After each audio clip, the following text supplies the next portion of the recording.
And good evening, everyone. I have the very distinct pleasure today of speaking with the one, the only Bitcoin Jesus, Roger Ver. How are you doing, Roger? Thanks, Joel. Always nice chatting with you. Yeah, it's great. Thanks for taking time out of your busy schedule to chat. It's been a crazy year for cryptocurrency so far. I mean, it's very new in the year, but 2018 for a lot of people was a big downer because, and I'm excluding myself from this, of course, but a lot of people said, oh, remember, we all thought we were going to be riding on the moon with gold paved streets on space Lamborghinis by the end of the people were making all kinds of crazy predictions, and then the markets crashed, and then a lot of that kind of went away. What was your perspective on 2018? Was it an utter and abysmal failure? Was it somehow an awesome success or something else? I think somewhere in between. I guess actually you could probably say it's an awesome success. Like the price is like the least interesting thing about cryptocurrencies. The interesting things are what they enable. They enable people anywhere in the world to send and receive any amount of money with anyone else instantly and basically for free. Like that's what a digital currency does, and that's why people are so excited about them. And so the price is just kind of like a secondary effect from the amount of traction that digital currencies are actually having happen in commerce. Plus the whatever people are speculating on the future adoption in commerce, and lots more adoption happened in 2018. And so, like, yeah, the speculative hype got a bit ahead of itself, but this isn't the first time. And for anybody, like myself or yourself, who's been around for a while, we've seen this happen before, and it's going to happen again in the future. It's not. Of course, it's more fun when the price is going up day after day, but Yeah, of course. we've seen this before. So let's build the tools to make it useful in commerce. Now, that's been mostly my perspective this last year because it's been an incredible year of growth. The challenge, though, is there's less, at least in the Dash treasury model, there's less money available to actually go pay people to go out and work on things. There's been some people that have had to be laid off, some projects that have been put on hold. There's a little bit of I mean, obviously there's a lot of fat that was cut and a lot of efficiency was done. There's still a little bit of like, oh man, if only we had just a little bit more, we could get more done. Have you guys felt the same kind of a thing, or do you have sufficient diversification or something like that just to make sure that you have enough to just keep growth on growth on growth, even with crypto prices tanking? And I should kind of add to that Eric Voorhees put out a post about Shapeshift leaving off a large chunk of its employees because of the crypto crash. And I don't know, what's your thoughts on that? Yeah, and budgeting for the future is really important. At Bitcoin.com, we have right around 100 people at the moment, and we had to cut back a little bit at the end of the year. We've pulled back on our hiring rate and plan growth rate. We need to make sure that the revenue can keep up with the team size that we have. But 100 people can get a lot done, and we're all super passionate people that want to bring digital cash for the world.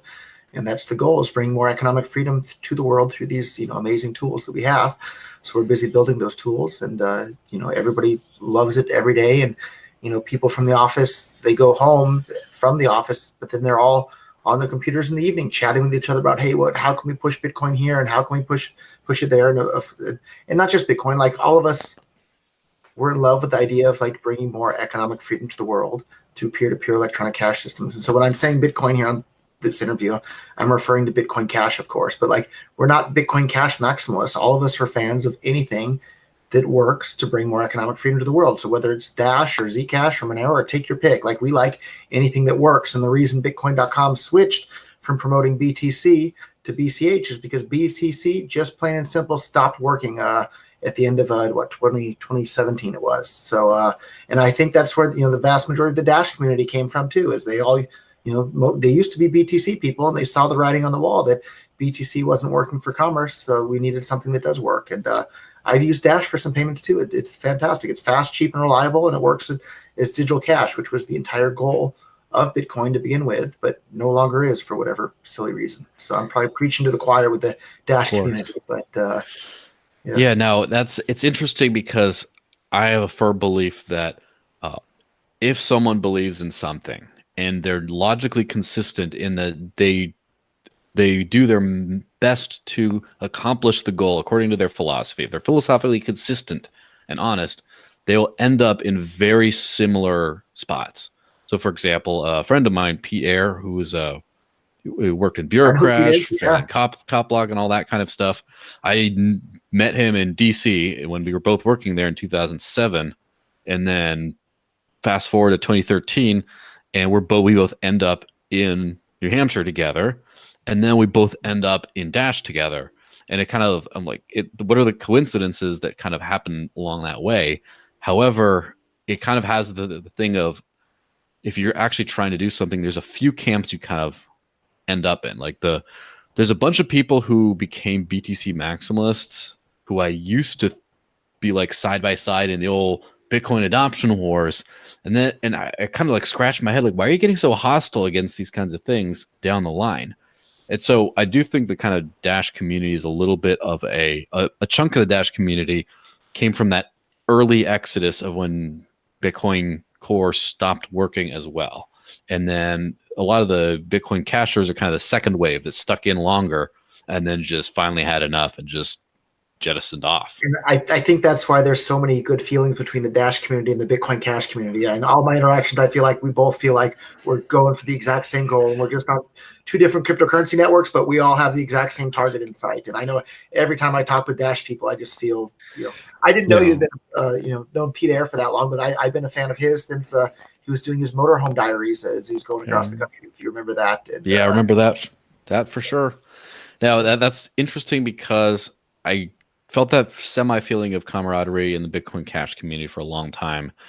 Then there was a time when there was a lot of like cold shoulder and then attacks and things like that coming from some members. And most of those people who I got kind of mistrustful of because of that I've just from a common perspective seem to have migrated to SV. Now there are some other people, like for example, I had a good interview a couple of years ago about with Ryan X Charles, and he seemed to be great. I had never had any beef with them. I heard some weird stuff happening during the hash wars, but whatever, that happens. But then also a good friend of mine is also who runs the Crypto Traders Pro group, is a big SV guy and a cool guy. So it's not individuals above all, but I have noticed that the BCH versus Dash animosity, if there ever was, for a brief shining moment, seems to be kind of petering out a little bit. Yeah, and to make broad sweeping generalizations, I kind of feel like a lot of the people, and I have no problem with SV, but I feel like there's a lot of SV maximalists in that camp. And there's obviously a lot of BTC maximalists in the BTC camp, whereas I feel like the Bitcoin Cash camp, the BCH camp, primarily is like, whatever works to bring more economic freedom to the world, that's what we want, and we don't care what it is. It's very interesting how this whole hash war is shaken out with different tribal illusions, and people seem to go into groups and hate each other for very semantic differences. What did you take of the whole hash war? Why do you think it happened now in retrospect with a little bit of cooler head, Yeah. I not eager to start up the fighting again, but I kind of view it as a lot like a 51% attack on the Bitcoin Cash network. I mean, there's one single, mining entity that had a huge amount of hash rate that was like, hey, we're going to run the whole show. And there, that hash rate talks, like, don't underestimate it. But there were a whole bunch of Bitcoin Cash holders that owned a bunch of Bitcoin Cash that didn't like the roadmap being put forward by the SV or in-chain crowd. And like, that's okay. I wish to, the split's already happened. I don't think that that's going to be reconciled. And the community, the BCH community, a lot of really smart, clever people left to the SV community now. And it is what it is, but no time machines, right? What are we going to do about it? And I wish them good luck with their product. And anything that brings more economic freedom to the world, I wish you good luck. And I don't hear that mantra at all from the BTC camp any longer. Like maybe because I'm not following their stuff as closely anymore, but I hear the opposite, if anything. Like, yeah, we're the most regulated group, and we're going to get regulations for this and regulations for that. And it's like, I think you guys kind of missed the whole point. Yeah, it comes and goes. Interestingly enough, I've seen a lot of that. Also, some of the most strong, what I would call libertarian virtue signaling for lack of a better word, also the strongest stuff comes not from the BCH camp, but from the BTC camp. Maybe because words need to replace actions. But for example, your buddy Jimmy Song was saying something about how Bitcoin helps kind of helps like negate the state or something like that. I forget the exact quote, but it was something. I saw the title. Yeah, it was something along the lines of it basically makes some things about the state irrelevant. And I was like, yeah, I remember writing op-eds and stuff about that way back in the day. I'm like, that doesn't seem consistent with what's going on, because while having a digital source, a store of value, and an effective means of only large-scale transfer payments, like maybe you could say like a Ripple type thing, that's decentralized, that's very valuable for sure. It's just you going to need the everyday cash, that if the government still controls that, for example, you might get some extra freedom. Yeah, but you're not all the way there. You're you're halfway a slave. You got one shackle fell off, but the other one's still on. So I'm not saying Jimmy Song's like a cop or a government plant or anything like that. Like I have no idea. If I had to guess, probably not. But like one of the things I think it was Pete Eyre said, like in New Hampshire in the Liberty Movement, there's of course there's undercover cops trying to infiltrate that and spy on what you guys are up to. But the way to spot them is like they give all this rhetoric and they talk the talk, but if you talk to them more deeply, they haven't done the underlying reading. They haven't read Lysander Spooner, they haven't read Ludwig von Mises, they haven't read Rothbard, they haven't done any of the underlying reading. Whereas like I would guess you talk to most of the activists that moved to New Hampshire, they have read a bunch of these books, or they at least know who these people are. And I remember, it's on camera. People can go and see it. Jimmy Song's been writing all these essays about crypto Keynesianism versus crypto Austrianism and this and that. And I asked him, like, have you even read Keynes? Have you even read any of these guys? He's like, I'm not going to answer that question. And it seems really, really strange to me. Like, you're writing essays about crypto Keynesianism and you haven't even read Keynes. Like, I've read John Maynard Keynes' General Theory from cover to cover. Why Jimmy's writing essays on something he hasn't even studied the primary text on? Like, it just seems really, really strange to me, and I don't know what's going on there. But it seems that's bizarre. one thing. The internet's merciless at attacking people, especially if they have any sign of weakness, and that's one thing that sort of keeps me in check. Is if I say something that's slight, or I go too into detail about something that's slightly I'm kind of unsure on, I just know there's going to be a horde of haters are going to come down on me. So I would at least be like, for reference, this is what the definitions of this and versus this are, and get into that. But yeah, that's a little bit more or less in the weeds. The unfortunate thing is some people are saying that Bitcoin transactions have been recovering, that they're doing well, that they've been increasing. And I've been looking at them, and somewhere around 300,000, and what was it in back in the December, January period?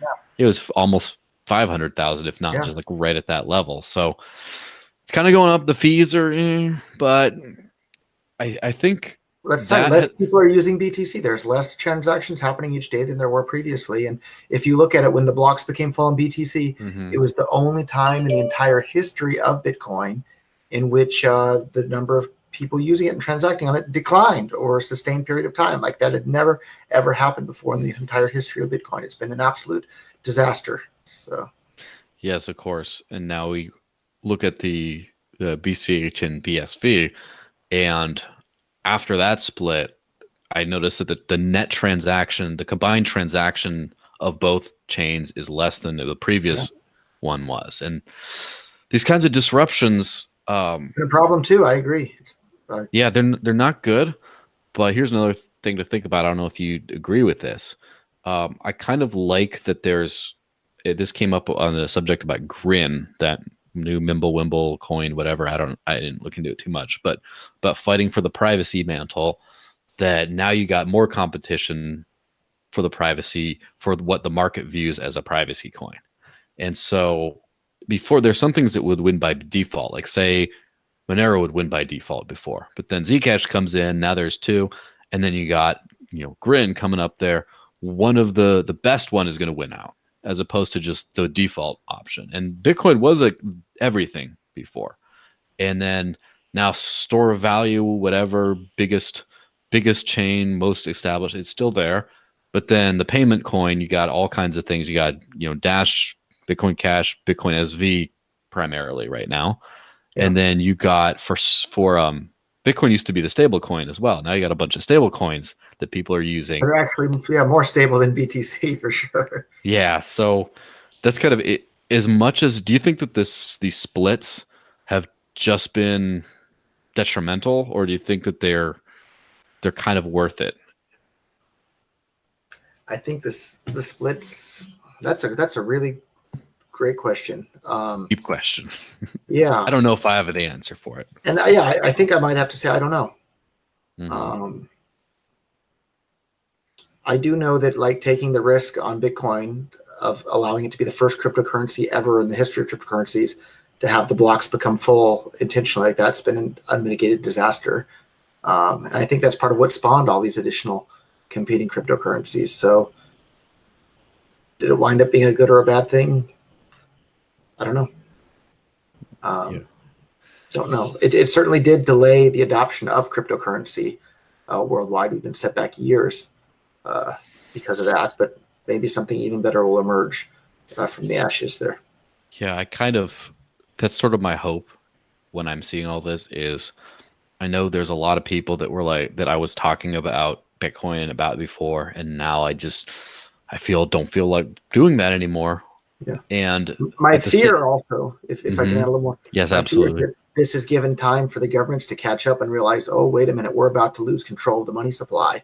We better move quickly. And now every regulator in every country is busy trying to figure out how they're going to rein in the wild horse of cryptocurrencies. And my strategy from day one is to drive as much adoption as fast as we possibly could, so it would be so widespread and so used, so far all over the world that the regulators wouldn't have even had time to step in and try and rein things in. Whereas now, I think that window is kind of past. Yeah, it could possibly have passed. I mean, now you have Overstock trying to pay its taxes in Bitcoin.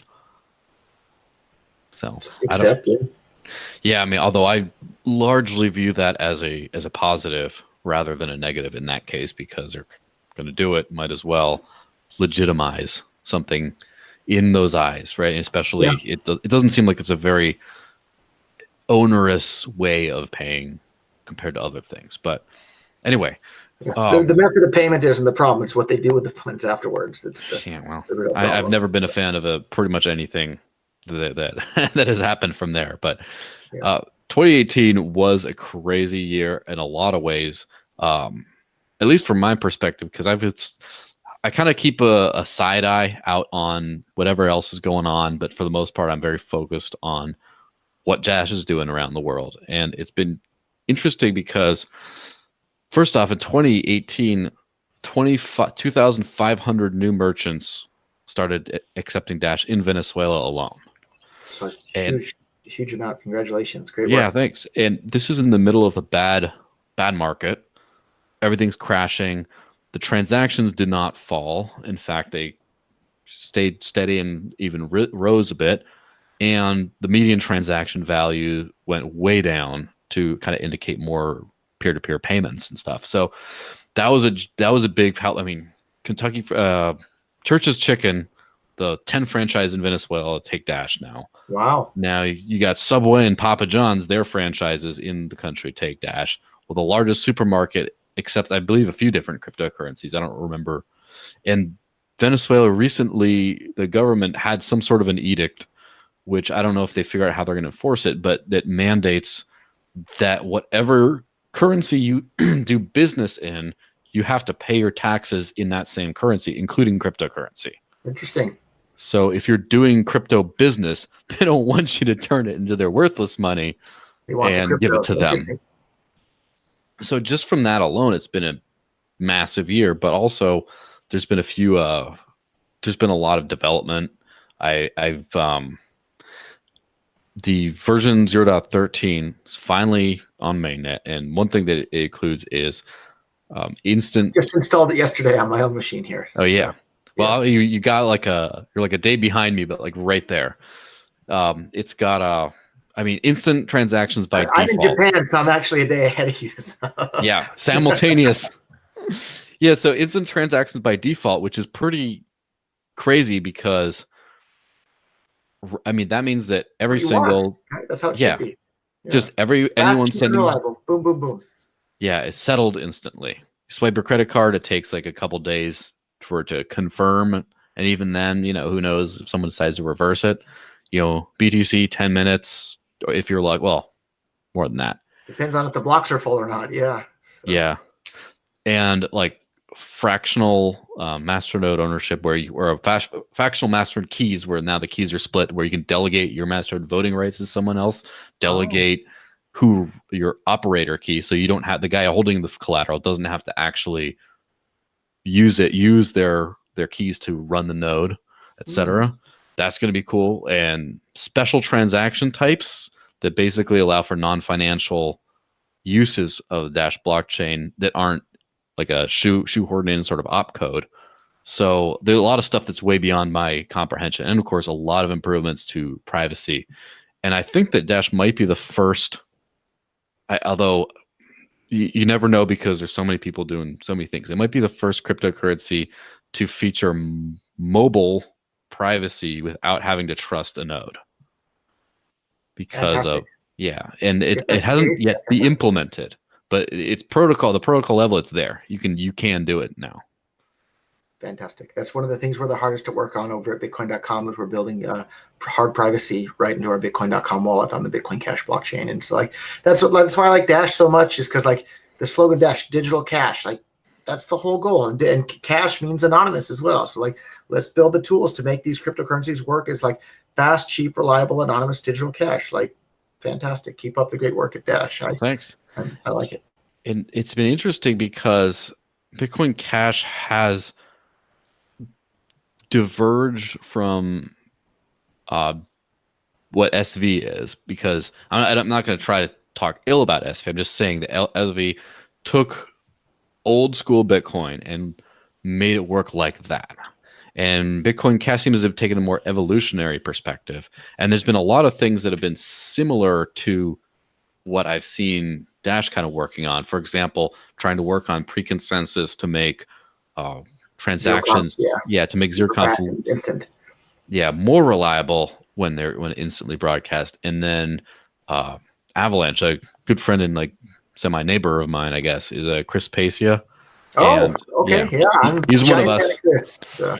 Maybe I'll be interviewing him next. But so we've had some discussions, and Avalanche seems just like Dash's chainlocks, although chainlocks use the master nodes to sort of lock in the first scene block rather than an Avalanche process of mining nodes.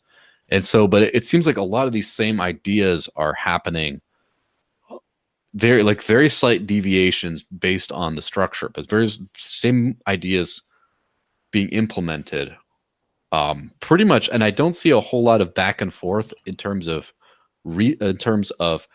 actual talking about, let's look into these guys and try to implement their thing. It seems just more like the natural evolution of how do you solve these problems. Although I will say that my other friend, Dr. Darren Tapp, who is a researcher for Arizona State University, who published the Dash scaling paper that showed the Dash can, with 10 megabyte blocks, can easily get to over half of PayPal's transaction volume. He, of course, looked heavily into Peter Risen's research. And so there is definitely looking over on that side. I don't know about the other way, but it does seem to be interesting how what works for the same types of things tend to be getting into a more and more narrow channel. Good ideas are good ideas wherever they're applied, I suppose. Yes, of course. Now that's the thing about what people seem to tussle with the whole idea of Bitcoin. Not what does it do, not like what does the technology itself do, but what is the idea and the name, what's behind the name. In fact, Litecoin does essentially what Bitcoin does. Very similar. Almost no differences. Very few differences. That must make development a very easy job for Charlie Lee, but that's a different subject. It seems like no one who's a BTC maximalist has a problem with Litecoin's existence, or even a problem with Dash's existence, or any other. But they seem to heavily dislike Dash too much. Yeah, they don't like Yeah, they seem to be very against Dash, but not against the concept that it exists. Not that it's a fraud for existing. They seem to think that Bitcoin Cash, for another vision of the same, daring to call itself part of the same vision, is like that's a fraud and a scam, and they have a big problem with that. Now, why do you Well, think at the same that time, is? they seem to love Bitcoin Satoshi vision. If you've noticed that as well, like Greg Maxwell reached out to them and saying, "Hey, I want to help you guys," and the double Yeah. standard seemed Although shocking.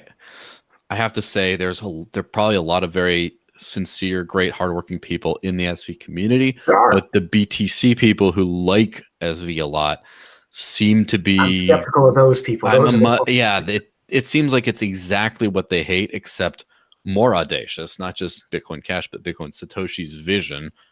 And somehow that's okay for them. But Bitcoin yeah, Cash, that's a scam. It's an and attack, right? before this happened, it wasn't as much of a surprise because before this happened, I actually had I was at PorkFest with the one and only Tone Vase, another good dear friend of yours, and I had like an hour and a half debate with them, which is pretty involved. Is But that online or? yes, that's online. I'll have to send it to you. Okay. We actually ended up kind of amicably agreeing on some things by the end of it, which is very odd for a Tone debate.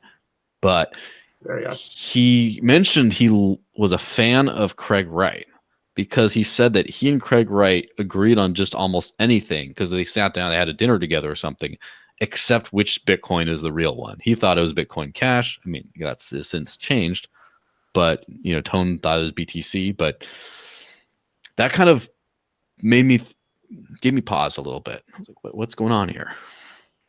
What is going on here? The other thing that gives me pause, like Tone said somewhere, like, oh, the only reason I said I'm a libertarian is to meet girls, and that didn't work out, and so now I'm not a libertarian anymore, or something along those lines. Yeah, that doesn't speak highly. That approach does not speak highly of his technical analysis, but I'll leave that for another discussion.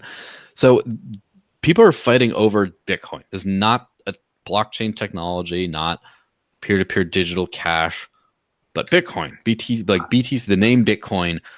Why are they fighting over that so much? I think they're fighting over the branding and the network effect that it has and that had built up over the last 10 years. Is almost everybody's heard of Bitcoin at this point, so that's a worldwide known brand. And the fact that the BTC camp want that brand for themselves is understandable, but like the thing that they're trying to build isn't even remotely close to what was described in the original Bitcoin white paper, and wasn't just being built by the people that got involved early on. I'm Gavin Andreessen, the person that Satoshi handed the project over to. He said publicly on Twitter that Bitcoin Cash is the version of Bitcoin that he got involved in 2010 or whenever. Speaking of Gavin, he was just here in state like a couple weeks ago. Saw him hanging out with the Free Talk Live folks. Another great guy. Mm-hmm. I knew Gavin was a really, really good person to be the steward of the future of Bitcoin. When I was sitting in the room listening to him give an interview, I think in 2013 at the Bitcoin conference they had in San Jose, California, and the interviewer asked Gavin, like, what's your favorite book, or what book influenced you? And he said Economics in One Lesson by Henry Hazlitt, which is also a book I've read that one greatly, and I read as a young man. And then actually just for the holidays here, we gave every single person at bitcoin.com a copy of that book as well, because you'll really understand the world much more clearly, and you'll understand why this block size production quota is an absolute disaster for Bitcoin. If you pick up an economics book and study economics, you'll realize that the economic code is really, really, really important too. And it's not, the intentions don't count, it's the results that count. And this has been an absolute disaster in terms of results for the whole crypto coin ecosystem, I think. So when you talk about network effects, there's two at play. There is, first off, as I had a conversation today about this very thing, that Bitcoin has a massive lead that will probably never, I don't know if it'll be matched, but has a massive lead in terms of integrations. It's integrated into so many exchanges, so many trading pairs, so many everything. The entire crypto ecosystem was built around Bitcoin. And there's some bits of it that even when other coins become very accepted and get their own credit, it's still kind of a very Bitcoin heavy, and that definitely has not transferred to Bitcoin Cash and can't. Now, so it seems like it's only fighting over the branding. Now, is some that of it's transferred? And there's some exchanges that have BCH as the base trading pair. You have BitPay that's added BCH along with Bitcoin, so there's only two there. Major wallet platforms like blockchain.info. Bitcoin Cash is one of only 4 currencies offered on there. The other one being BTC, of course, and then Ethereum, which makes sense. And then I'm surprised a little bit that Stellar got in there already, but it is what it is. So, but I think Bitcoin Cash has made really amazing strides because of the way the fork happened. BTC got to keep all of the existing infrastructure, and BCH had to kind of start over from scratch. Mm-hmm. The fact that it has gotten that much traction already is pretty impressive. Yes. So mostly it's just been like, let's just say a third or a half of the infrastructure. Let's be generous, right? Yeah. So taking some of that, most of it's been fighting over the name and the branding and the concept around that. Now, obviously, there's a lot of network effects. Everyone knows what Bitcoin is. You try to get them to use it. Now, there's another side to it.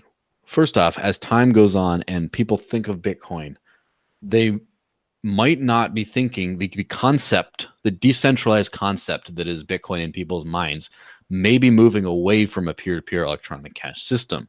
And so you might be inheriting the brand of something that you don't want. But people, you're that store of value gambler money.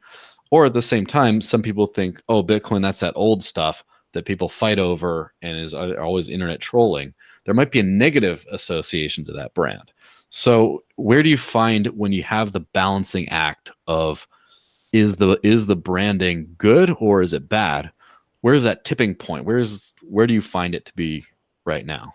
I think at this point it's still really good because it has that worldwide recognition. But that's one of the things that's like fantastic about Dash is the slogan is Dash. It's digital cash. I have a hard time envisioning how that's going to be co-opted or twisted into something other than digital cash. So the downside is if you go to people on the street, hey, have you heard of Dash digital cash? Most people will say no. But if you ask them, have you heard of Bitcoin? Most people will say yes. So double-edged sword there, I guess. Yes, some people were actually, during the whole split times, people were talking, you're jokingly saying we should rebrand to Bitcoin Dash. Might not have been a bad marketing tactic. Yeah, or one of the things is another common joke these days, which it's not even a joke, it's an honest question sometimes. People talk about, hey, have you heard what happened with Bitcoin? And I say, which one? And that's a fair question. Yeah. And it's not like a Bitcoin Gold type thing or Diamond or whatever else that who cares? Because there's something called Dash Green, which is like a proof of stake Dash that was I hate that I'm giving him extra time, but basically not a sincere thing. But is in terms of sincerity, there's 3 Bitcoins, and so there's kind of that going on. Now, I totally agree. Now, what do you think? Do you see a world where the idea of Bitcoin doesn't become the predominant cryptocurrency idea, to where people think of cryptocurrency as something else? Like a lot of people talk about the XRP flippening or whatever, and that might just be a lot of investor hype. It might be something else. What do you think of that whole thing? Does the world need a Bitcoin to be on top of the cryptoverse? I don't think it has to have the name Bitcoin at all. So like, I don't know much about where Ripple and XRP is headed at the moment, but like I'm a fan of trying a million different approaches to get to having people have more individual control over their own lives and their own finances, and have money that's beyond the control of the state. Try everything until we get one or multiple ones that work. And at the end of the day, it doesn't matter if it's called Bitcoin or if it's called Dash or if it's called XRP. Like, if it works, it works. And if it doesn't, then move on. And from my point of view, like, I guess there's 2 outcomes too that are, one is fantastic and one is scary. So the scary outcome is like the George Orwell vision, in which there's like there's digital cash that every single transaction is known by and monitored by and controlled by the state. And like, if you don't toe the party line, you're going to be cut off from the entire world's financial system because of that. And the great option is like the libertarian vision that like every individual has control over their own money. And that's the vision that I'm working towards. And that's the vision that I get the sense that the Dash community is working towards. And most of the other altcoins I feel like are that way. And the BTC camp, I feel like most of the libertarian free market supporters have left the BTC camp, and there's not many left. Like, I don't know, who can you name any big staunch libertarians that are still busy promoting BTC? I can't think of any. I know some people who are, I know on a personal level only, because I'm very ignorant about crypto CT, as they call it, crypto Twitter, or just like the celebrity. Your life is happier for not being part of that. So. Yes, I'm not very familiar with the who's. As far as people I know, there's plenty of hardcore solid libertarians who I do not question that at all, and are currently working hard today, who happen to be maximalists. Now, I don't know if that's part of their daily life. Like, they're definitely not daily spenders and users, really, or they're a little hobbyist for the most part. And that's the other reoccurring theme is these BTC maximalists, they never seem to have actually used BTC for payments. They don't buy things, they don't sell things, they don't send and receive payments with it. And if you're never sending and receiving Bitcoin, then yeah, it seems great. The price went up a bunch. It's great. But if you were actually trying to use it in commerce, it's been a disaster. Yeah, absolutely. I mean, and by like evidence of that, I'm sure you have fully updated Bitcoin Cash nodes if you're talking about updating your Dash node recently. And so all of us not only running that, but then, I mean, a million different wallets on the phone. I just got excited because Edge recently integrated Bitrefill and a wire. So now you can buy from a bank account and then spend all in one app. And great. Bitrefill in particular gives only Dash a 10% discount for stuff like Amazon and things like that. So is Bitrefill, is that the cell phone? You can pay top of the cell phone stuff? Yes, it started as purely cell phone top up, and now you can get all kinds of vouchers to like Amazon.com or Overstock or things like that. And like, for example, Chipotle, when I'm in line to get my burrito, with Instant Send, they give you the voucher instantly. So I just look at what I want, order, and then just buy the voucher and scan it. That's it's faster than a card sometimes. So that's been like a big adoption change. And that's in which wallet? The Edge wallet, you said? Yes, that's in the Edge wallet. I have the Bitrefill app on its own, but it's in the Edge wallet itself. And they do take Bitcoin Cash, and at the Edge wallet, of course. No, I'm going to test it out later this afternoon. Well, yeah, you're gonna have to. Yeah, I don't know how many things are available locally, but they are so much in Japan. But next time they are international. How is the scene in Japan for cryptocurrencies in general? I remember in the old days, there's a lot of hype about, oh, this thing's going to integrate and this much, and Japanese are all about Bitcoin, and I haven't heard that in about a year or so. No, there's still a lot happening. There's still a lot of interest. The split between BCH and BSV definitely slowed some things down that were in the works. But Bitcoin.com, we just announced a major partnership with a company that's part of ANA Group, which is you've heard of like ANA Airlines, like the biggest airline out of all of Japan. And so we're working with them directly to spread Bitcoin Cash. They're going to be doing they're doing their own token on the Bitcoin Cash blockchain, and we're working to bring payments to like their websites and that sort of thing, all with Bitcoin Cash exclusively. And so that's a pretty big deal. And then there's a local Tokyo Bitcoin Cash meetup every single Wednesday that has an awesome turnout with an awesome group of people every single week. The BTC meetup group that had been going since 2011 has basically died, and nobody goes to that anymore. Everyone shows up. The BCH meetup's Wednesday night. The BTC meetup's Thursday night. Nobody goes to the Thursday night meetups anymore. Everyone goes to the Bitcoin Cash meetups. I definitely see that happening locally here. But like also locally, I can just drive down next town and buy a car with Dash. I can go get all kinds of, like, there's a dozen different Is there a merchant map for Dash where you can find all the physical merchants nearby? Yes, and I help run. It's discoverdash.com, and there's going to be a mobile app coming out soon for that. And discoverdash.com, you said? Yeah, discoverdash.com. It's interesting because almost 5,000 worldwide we've been kind of working on, so it's pretty good. A lot of those in Venezuela, of course. The thing I'm really excited about, of course, is there's a discount mobile phone company called Crypto Mobile that every crypto mobile phone ships with a Dash wallet with Bitrefill, soon to be Discover Dash app, and comes with a little paper wallet with some Dash in it. And I mean that's more than you could kind of hope for. But yeah, so locally I can go down and, buy some CBD gummies or whatever to help me sleep at night at the local shop. There's a French bakery, another little pastry shop, a couple different restaurants, like all in a 5 square mile radius. And is there some kind of street? Is there like if I wanted to visit Tokyo and I didn't want to deal with this filthy, dirty fiat, where would you have me go? Is there a neighborhood that it's really so Roppongi is where all the gaijin, which mean foreigners, are in Japan. And so in Roppongi, there's a lot of Bitcoin Cash accepting merchants. And so we have this great app called Marco Kono.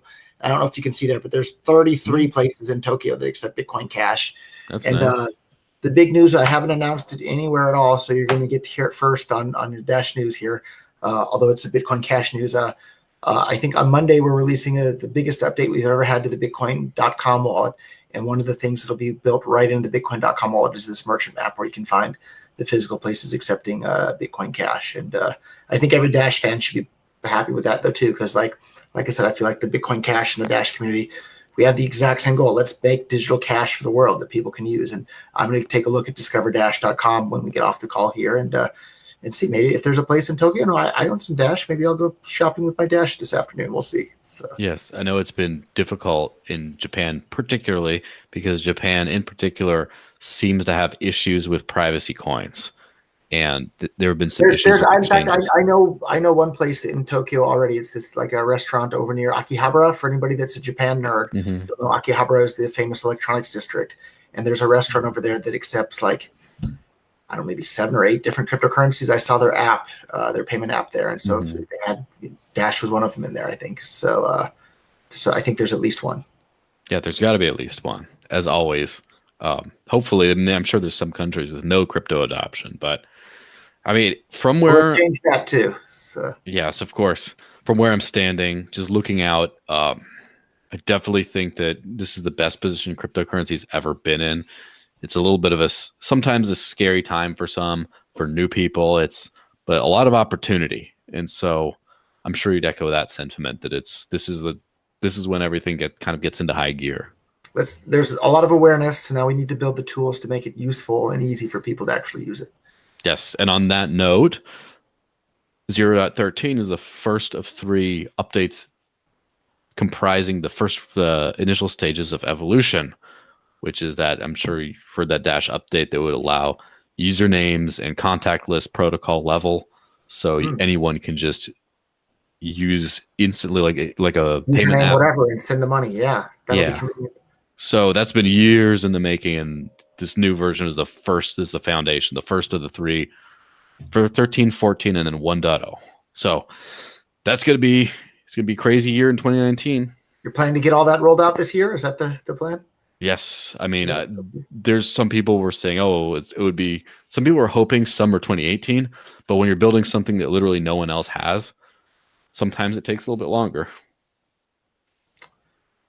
All right. Well, I'm cheering for Dash and rooting for them on that front, and I'm cheering and rooting for anybody that's working to bring more economic freedom to the world. And I'm not so excited by people like there's a video clip going around of Luke Jr. there, and somebody asked him, "Why are you interested in Bitcoin?" And then he pauses for 30 seconds. And he says, "That's a difficult question or interesting question." Then to ask him again, why are you interested in Bitcoin? And the only answer he finally comes up with is, "Oh, it's interesting technology." And it's interesting technology, but technology is only interesting if it improves people's lives. And so that's why we need to do is build the technological tools to improve people's lives. Well, I can answer that question very easily. What I care about cryptocurrency is this right here. Silver round says "End the Fed" on it. One of those old Ron Paul thing. That is better than this. Venezuelan. Was that what was it? Von Nothouse coin, Bernard Von Nothouse. Is that one of the ones that he made? And I can't remember it. He might. I think it might be Amagi Metals. Oh, Amagi Metals. Okay, another one I'm familiar with. Yes. So that sound money is better than nonsense paper money, free money versus the money of a not free people. And it just kind of transitioned to the digital version of that, and there we go. Very good. Well, that sounds like a good place to wrap it up. Thank you so much. Absolutely. For your time and the opportunity, Joel. Well, thank you again. And we'll have this up shortly. And I hope you have a fantastic rest of your day. You as well. Enjoy the Free State, New Hampshire. Always do.